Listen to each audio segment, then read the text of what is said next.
บุตรที่เคยยำเขาป้อนยามนอนคอยเฝ้ากล้วยอูแลนลมกะบอกว่าครุบหนูมีอยู่ผู้เดียวนอเท่านี้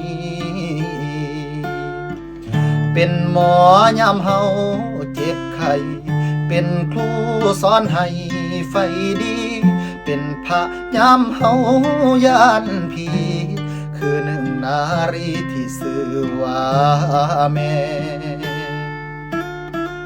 ยามหนาวเป็นผ้าห่มให้